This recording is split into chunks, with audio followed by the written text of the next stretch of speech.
everybody, it's Holly here today for Your Next Stamp, and today we're going to do a Throwback Thursday, and we're looking back at the Waddles Trick or Treat stamp set. And I'm also going to pull out some other sets. I'm going to actually use this Halloween Phoebe set. I thought I was going to use the graveyard one, but I decided not to. So we're going to go ahead and get started with a piece of Bristol cardstock. And I've got that cut to 4 1/4 by 5 1/2. And I'm going to use several different shades of Distress Oxide ink. I'm going to use Wilted Violet, Faded Jeans, Black Soot, and the Preserves color. And I'm going to start out by kind of creating an eerie sky background. So what I'm going to do is I'm going to smush the Distress Oxide ink onto my craft mat. And then I'm going to spritz it with some water and pick it up with a piece of acetate. And then I'm going to lay it down on the cardstock. This is a technique that I've done a million times. So I have several videos with the same technique, so I'm not really doing anything special here. What the unique thing I'm doing with the Distress Oxide inks is I'm able to layer them, and they're opaque instead of transparent like the regular Distress ink, so you can help build up the color a little better.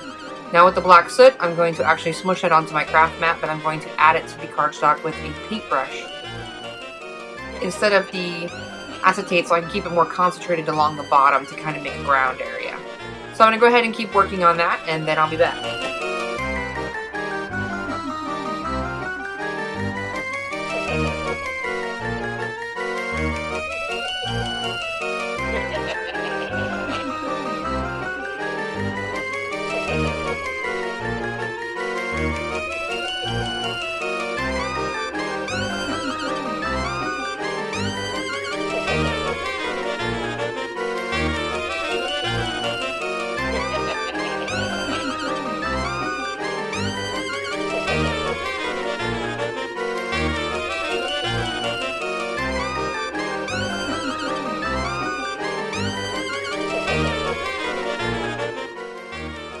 So now that the background's all set aside and it's drying, I'm going to go ahead and figure out how I want my layout to look. So I'm using a stitch rectangle die, and I'm kind of putting my pieces in there to kind of figure out what I want my scene to look like.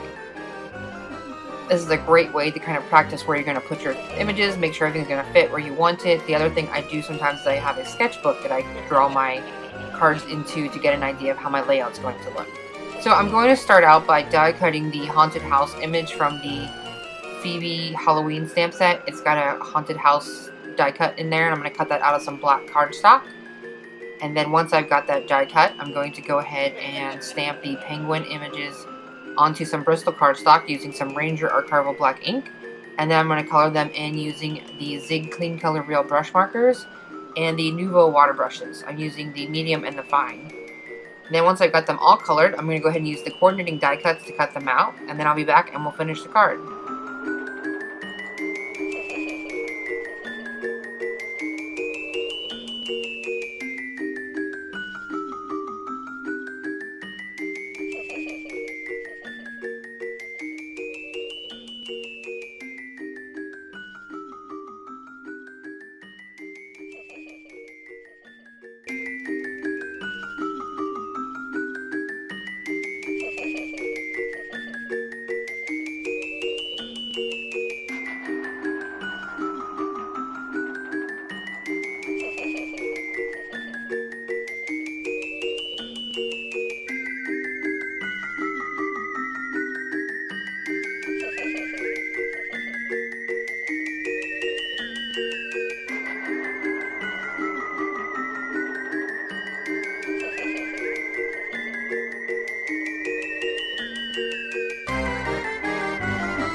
Now that my images are all colored and die cut, we're going to go ahead and start working on the card.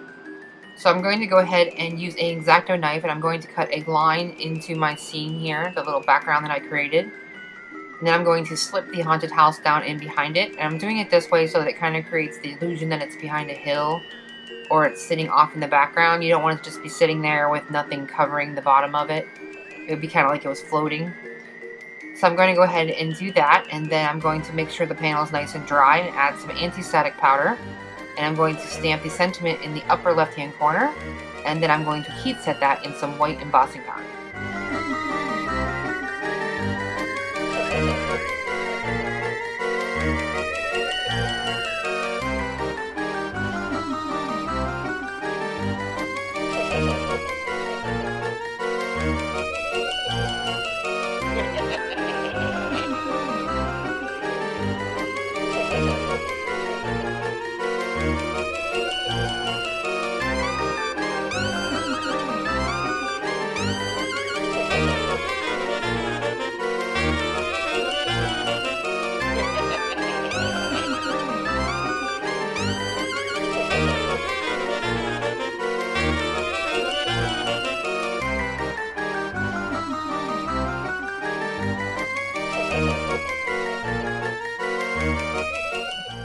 After you die cut the haunted house image, it leaves some little holes in it for the windows and the doors. So I'm going to take a little scrap of this Bristol cardstock and use one of the yellow zig markers, and I'm going to kind of just create a little watercolor effect on it.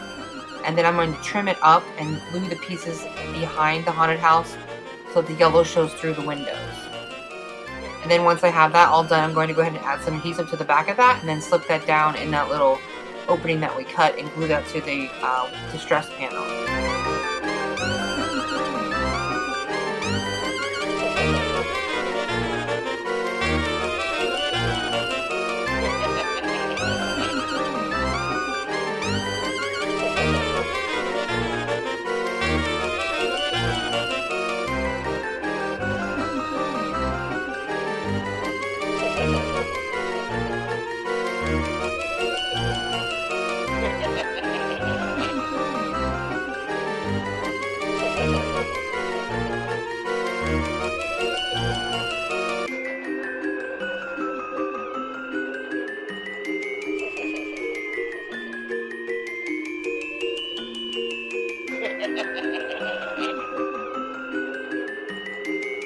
So I've got some pattern papers from Doodlebug Designs here. I decided to go with the Booze and Brews pack, and I'm using the piece of white that has some colorful little stars on it. So I'm going to go ahead and trim that piece down to 4 1/4 by 5 1/2, and I'm going to add some adhesive to the back of that and attach it to a white card base.